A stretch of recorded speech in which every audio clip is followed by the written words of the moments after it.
할렐루야. 어린아이와 같이 순수한 마음으로 올려드린 유치부 선생님들의 찬양 하나님께서 기뻐 받으신 줄 믿습니다. 우리 유치부 선생님들 한 분 한 분을 통하여, 헌신을 통하여 우리 어린아이들이 말씀으로 양육되고 사랑으로 회복되며 그들의 가정과 미래까지도 하나님께서 믿음으로 아름답게 세워주실 줄 믿습니다. 우리 옆에 분들과 인사를 한번 나누겠습니다. 사랑합니다. 사랑합니다.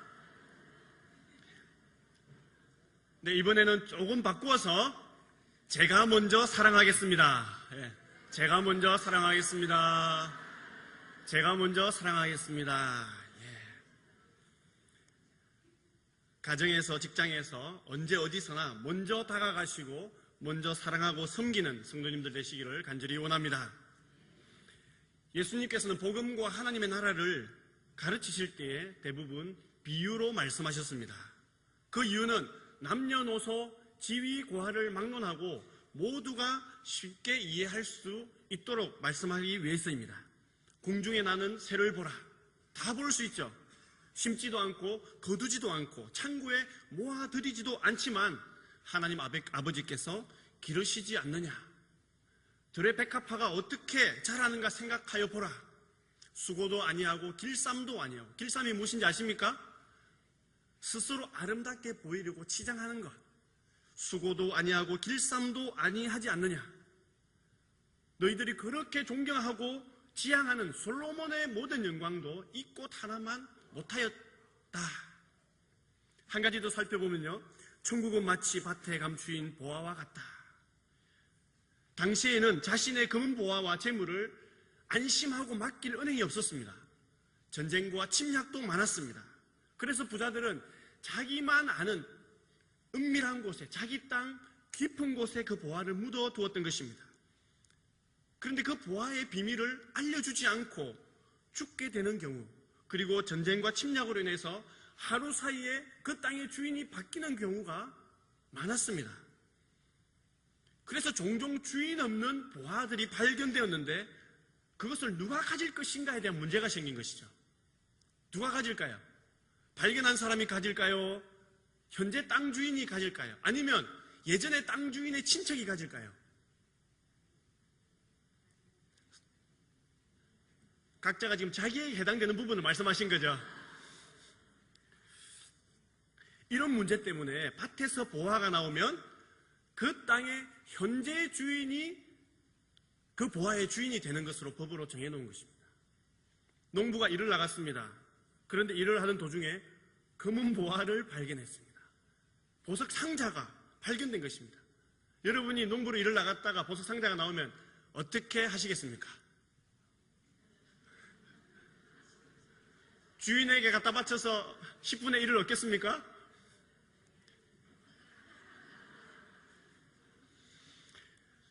그는 그 보화를 다시 묻어두고 신속히 집으로 달려갔습니다. 왜일까요?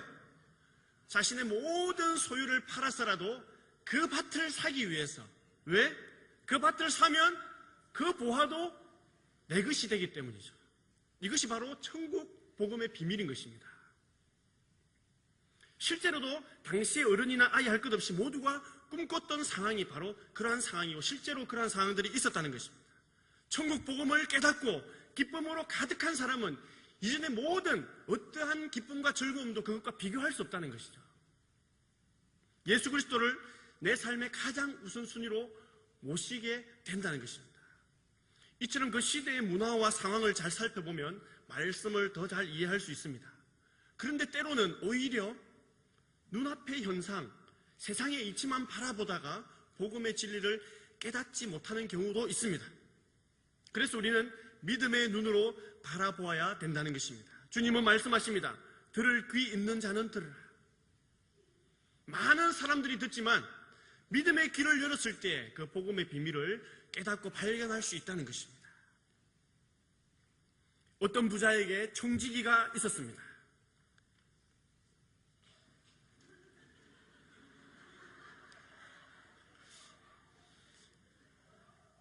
복음의 귀가 열린 어린아이들은 가까이 나옵니다. 이렇게.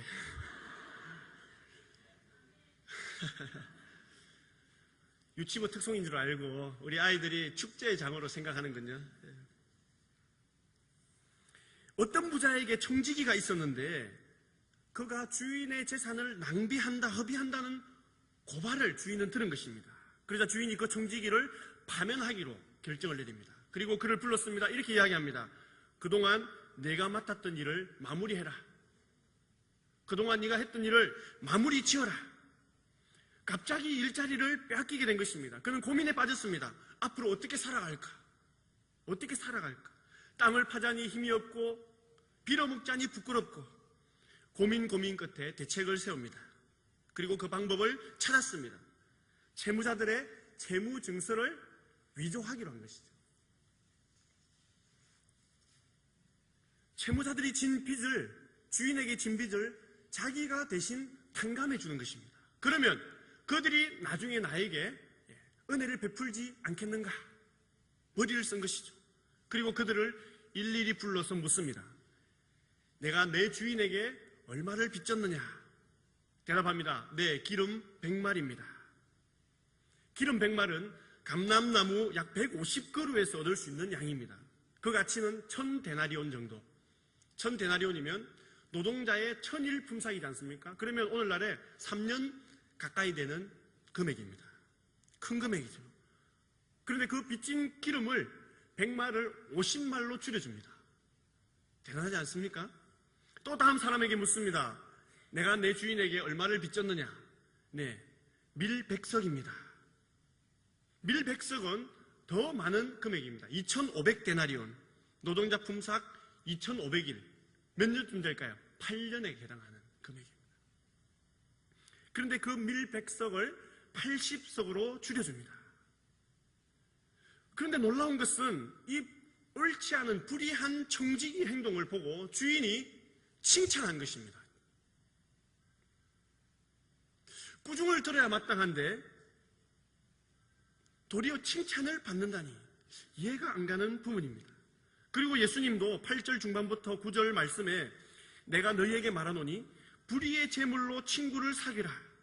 그리하면 그 재물이 없어질 때에 그들이 너희를 영주할 처소로 영접하리라. 이 청지기는 주인의 재산을 관리하는 청지기로서 그 임무를 충실히 하지 못했습니다. 그리고 임의대로 주인의 재산을 손해를 끼쳤습니다. 그럼에도 불구하고 이 칭찬이 무슨 말입니까? 여기에서도 우리는 그 시대의 상황으로 돌아가지 않으면 안 됩니다. 이스라엘은 구약율법에 이자를 받지 못하게 되어 있습니다. 이자 받는 것이 금지되어 있었습니다. 출애굽기 22장 25절 말씀에 내가 만일 너와 함께한 내 백성 중에서 가난한 자에게 돈을 구워주면 너는 그에게 채권자같이 하지 말며 이자를 받지 말 것이며 레위기 25장 37절 말씀에도 너는 그에게 이자를 위하여 돈을 구워주지 말고 이익을 위하여 내 양식을 구워주지 말라. 신명기 23장 19절 20절 말씀에도 내가 형제에게 구워주거든 이자를 받지 말지니 곧 돈의 이자, 식물의 이자, 이자를 낼 만한 모든 것에 이자를 받지 말 것이라. 타국인에게 내가 구워주면 이자를 받아도 되거니와 내 형제에게 구워주거든 이자를 받지 말라. 그리하면 내 하나님 여호와께서 내가 들어가서 차지할 땅에서 내 손으로 하는 범사의 복을 내리시리라. 내 손으로 하는 범사의 복을 내리시리라.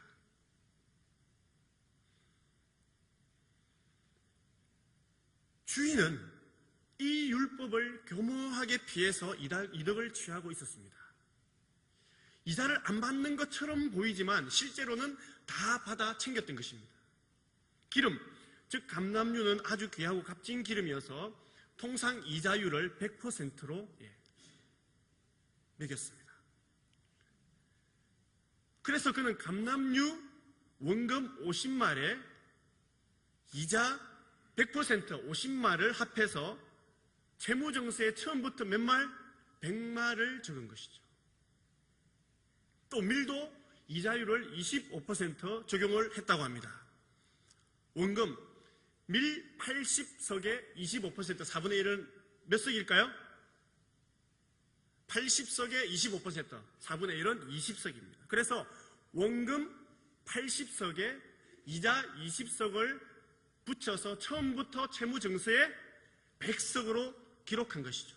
결국 율법을 피해서 받을 것은 다 받아 챙긴 셈입니다. 이를 잘 알고 있었던 청지기는 그 정서 자체를 바로 고친 것입니다. 준비한 자료를 보고 시각적으로 한번 간단히 정리해 보겠습니다. 네.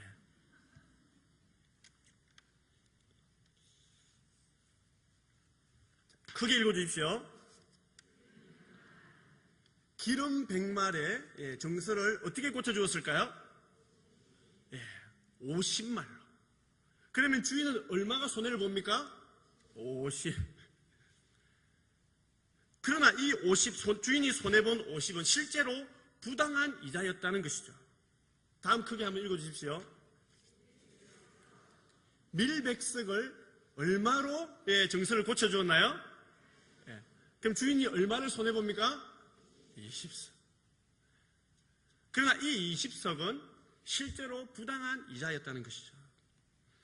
이렇게 함으로써 그동안 율법에서 금하고 있던 고리대금급을 주인과 함께 교묘하게 위반해 왔지만 마지막 순간에 그는 법을 준수하면서 마무리를 짓는 것을 볼 수 있습니다. 또 혹시나 있을 세무조사, 불법이 탄로나서 주인이 감금되거나 구속되거나 재산을 압수당하는 등의 여지를 남겨두지 않고 깔끔하게 해결해 주는 것이었습니다. 또 채무자의 입장에서 보면 과중한 빚을 탕감해 주는 것이죠. 본인의 입장에서는요, 나중에 그들로부터 대접을 받을 수 있는 여지를 남겨주는 것입니다. 주인이 그를 지혜롭다고 칭찬한 것은 자신의 재산을 잘못 관리한 과거의 행위를 칭찬한 것이 아닙니다. 위기의 순간에 자신의 장래를 대비하기 위해서 이와 같이 일을 마무리한 것에 대해서 지혜 있는 행동이라고 칭찬한 것입니다. 예수님께서는 이 비유를 제자들에게 말씀하시면서 이 세대의 아들들, 즉 세상의 사람들도 자기의 장래에 대해서 이렇게 지혜롭게 대비하는데 너희들은 어떻게 장래를 대비하고 있는가? 너희들은 어떻게 장래를 대비하고 있느냐? 예수님은 물으십니다. 사랑하는 성도 여러분, 장래를 어떻게 대비하고 있습니까? 오늘 말씀 바로 앞에 15장 1절부터 3절까지 말씀 보면 그 이유가 설명되어 있습니다. 제가 봉독해 드립니다. 15장 1절부터 3절까지의 말씀. 모든 세리와 죄인들이 말씀을 들으러 가까이 나아오니 바리새인과 서기관들이 수군거려 이르되 이 사람이 죄인을 영접하고 음식을 같이 먹는다 하더라. 예수께서 그들에게 이 비유로 이르시되 하시면서 처음 나오는 비유가 바로 이런 양 한 마리 비유입니다. 그리고 이런 드라크마를 찾은 여인의 비유, 그리고 이런 아들을 되찾은 아버지의 비유, 그리고 16장에 와서 우리가 함께 살펴보았던 옳지 않은 부정한 청지기의 비유를 말씀하십니다. 그리고 이 다음엔 어떤 비유가 나올까요? 부자와 나사로가 나옵니다. 이 모든 비유의 핵심은 바로 이런 한 영혼, 연약한 한 생명에 초점을 맞추고 있습니다. 요즘 한창 상영 중인 노예 12년이라는 영화가 있습니다. 영화를 보신 분들은 보는 내내 속에서 화가 치밀어 올랐을 것입니다. 왜일까요? 백인 주인이 돈을 주고 산 흑인을 한 인격죄로 보지 않고 자신의 소유물로, 물건으로 취급하고 착취하고 혹사시키는 장면들이 계속 나오기 때문입니다. 더 화가 나는 건 주일이면 이 백인 주인은 흑인 노예들을 모아놓고 말씀을 낭독하고 예배를 드립니다. 하나님, 하나님, 하나님의 뜻대로, 하나님의 뜻대로. 바로 오늘 말씀에 나오는 바리새인들과 같은 위선 덩어리였다는 것입니다. 오늘 말씀에 나오는 바리새인들이 친구를 사귀는 것, 이웃을 돌보는 것, 저는 관심이 없었습니다. 오히려 세상의 재물을 더 귀하게 여겼기 때문입니다. 누가복음 16장 14절 말씀 우리 함께 읽어보도록 하겠습니다. 누가복음 16장 14절 말씀 한 목소리로 읽습니다. 시작.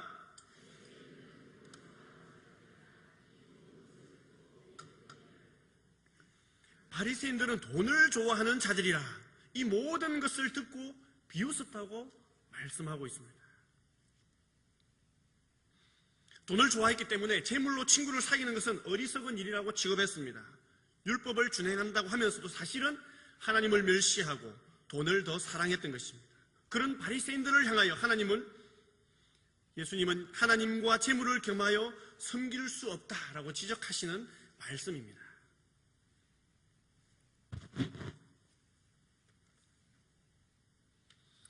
친한 친구 셋이 길을 걸어가고 있었습니다. 가운데는 누가 걸어가고 있었을까요? 네. 오른쪽에는 누가 걸어가고 있었을까요? 편의상 이 친구로 하겠습니다. 네. 왼쪽에는 누가 걸어가고 있었을까요? 저 친구입니다. 요 친구인가요? 셋이서 길을 걸어가고 있다가 이 친구가 돈을 10만 원을 주었습니다. 기분 좋았겠죠? 예, 기분 좋았습니다. 예, 눈에 하트가 뿅뿅 이렇게.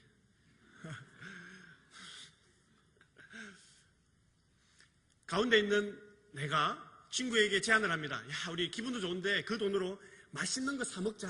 맛있는 거 사 먹자. 그런데 이 친구가요, 거절합니다. 아니, 싫어. 그래서 나는 눈물이 핑 돌았습니다. 마음이 섭섭한 것이죠. 옆에서 가만히 보고 있던 저 친구는 그냥 씁쓸했습니다. 씁쓸하죠. 뭔가를 하기도 그렇고 거둘 수도 없고. 잠시 길을 가다가 왼쪽에 있던 저 친구가요, 이제 이번엔 돈을 100만 원을 주었습니다. 100만 원 주고 나니까 누가 기분이 제일 좋을까요? 저 친구가 제일 좋고 이 친구가 씁쓸해집니다. 가운데 있는 나는 여전히 눈물이 핑 돕니다. 잠시 후에 가운데 있던 내가 돈을 1000만 원을 줬습니다. 1000만 원을 주는 것이죠. 예. 누가 기분이 제일 좋을까요? 예, 이쪽으로 옮겨옵니다. 예, 기분 좋습니다.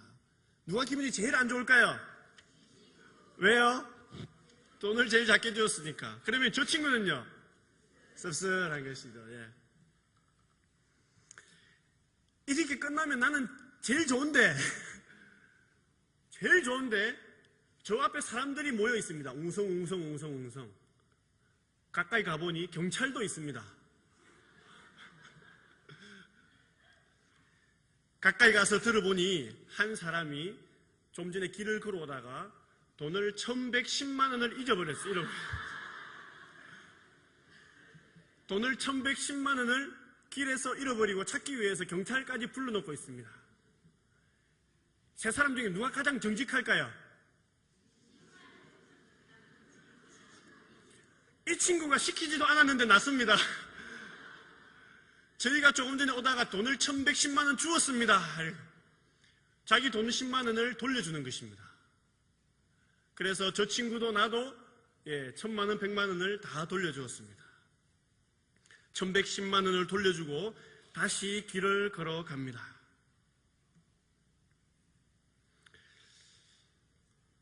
모든 상황이 불과 30분 안에 일어난 일입니다. 그런데 30분 전과 30분 후는 모두 똑같은 빈손인데 왜 서로의 마음은 불편할까요? 왠지 서로의 마음은 불편했습니다.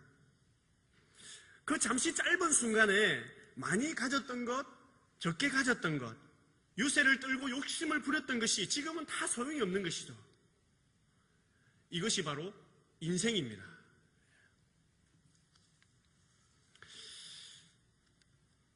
이번에 들려드릴 이야기는 얼마 전 캐나다에서 실제 있었던 이야기라고 합니다. 한 남자가 있었는데 그는 어려서부터 학대를 많이 받으며 자랐습니다. 그래서 그의 가치관과 인성이 정상적이지 못했습니다. 남을 사랑하거나 배려할 줄 몰랐습니다. 그래도 열심히 노력한 끝에 결혼도 하고 아들도 얻었습니다. 그런데 문제는 그에게 가장 중심이 되고 중요시 되는 그의 삶의 가치는 오직 고급 스포츠카에 있었던 것이죠. 삶의 목적이 고급 스포츠카였던 것입니다. 그리고 그는 결국 그 꿈을 이루었습니다. 고급 스포츠카를 구입했습니다. 그 스포츠카와 지내는 시간들이 가족과 지내는 시간보다 많았습니다. 그 어떤 시간보다도 많았습니다. 애지중지했습니다. 자기 삶의 목적이었습니다. 그런데 어느 날 엄청난 사건이 벌어집니다.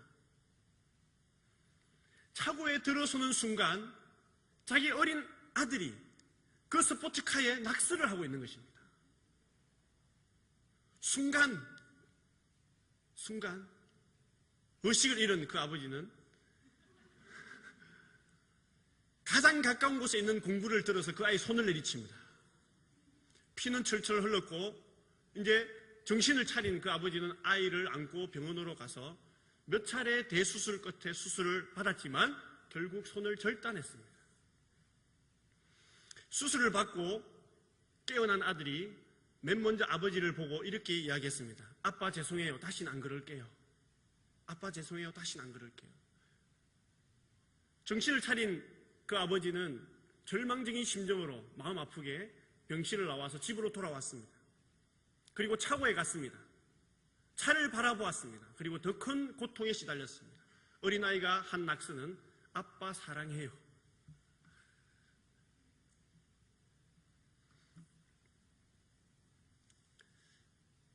사람들은 나에게 정말 소중한 것이 무엇인지 그것을 읽고 나서야 깨닫습니다. 그래서 안타깝습니다. 정말 소중한 것은 멀리 있지 않습니다. 가까운 곳에 있습니다. 깨닫지 못할 뿐입니다. 하나님이 가장 소중하게 여기시는 것이 무엇일까요? 바로 생명입니다. 하나님의 형상을 따라 지음받은 인간입니다. 영혼 구원, 천하를 주고도 바꾸기를 원하시는 한 영혼, 잃어버린 한 영혼, 그 길 잃은 한 영혼이 돌아오기를 지금도 기다리시는 줄 믿습니다. 우리가 그 아버지 하나님의 마음을 헤아려야 되는 것이죠. 그가 바로 하나님의 선한 청지기인 것입니다. 사랑하는 성도 여러분, 여러분은 무엇에 가치를 두고 살고 계십니까? 마태복음 6장 29절 말씀에 오직 너희를 위하여 보물을 하늘에 쌓아두라. 거기는 좀이나 동록이 해하지 못하며 도둑이 구멍을 뚫지도 못하고 도둑질도 못하느니라. 위의 보물을 하늘에 쌓아두시길 원합니다. 우리 모두는 하나님의 것을 잠시 맡은 청지기입니다.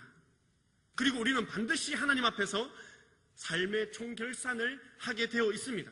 잠시 있다 없어질 세상 것에 영원한 것을 걸지 마십시오. 하나님의 결산의 때에 잘했다 칭찬받는 충성된 성도가 되시기를 원합니다.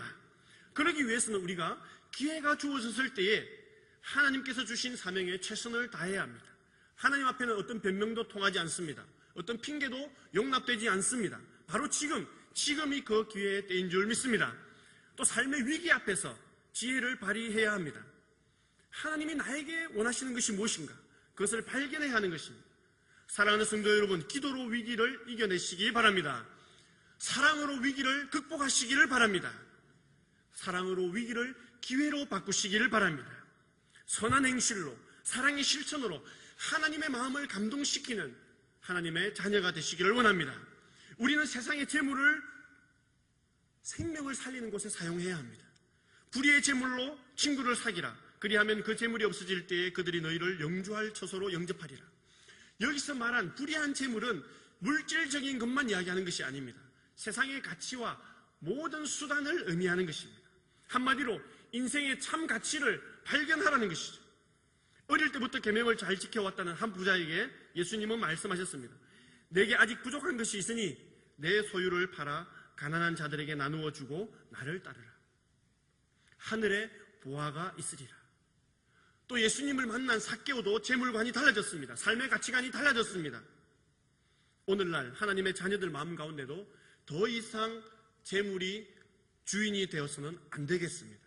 물질이 우상이 되어서는 안 되겠습니다. 나에게 주어진 생명, 건강, 능력, 시간, 직장, 자녀, 물질까지도 하나님께서 허락하신 것임을 깨달으시기를 원합니다.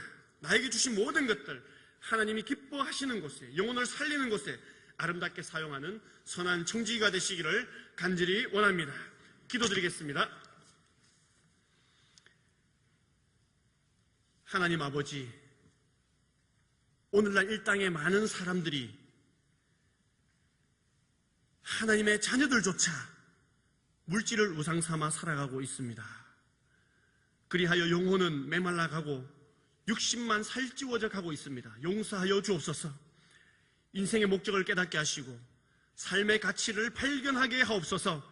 세상을 향하던 발걸음을 하나님께로 돌이키게 하시고 하나님의 마음으로 세상을 바라보게 하옵소서. 주님 주신 힘으로 약한 자들을 돌아보게 하시고 이웃에게 먼저 사랑을 베풀게 하옵소서. 저희들 모두가 하나님의 선한 청지기가 되어서 훗날 하나님 앞에 설 때에 착하고 충성된 종이라 칭찬받는 믿음의 자녀 되게 하옵소서. 그러나 물질이 없어서 하나님의 영광을 가리거나 건강상의 문제로 주의 일을 감당하는데 어려움 당하지 않도록 하나님께서 필요를 따라 채워 주옵소서. 이 모든 간구 죄인된 우리를 사랑하사 하늘 영광 버리시고 이 땅에 오셔서 십자가에 피 흘려 죽기까지 고난당하신 예수 그리스도의 이름으로 기도하옵나이다. 아멘.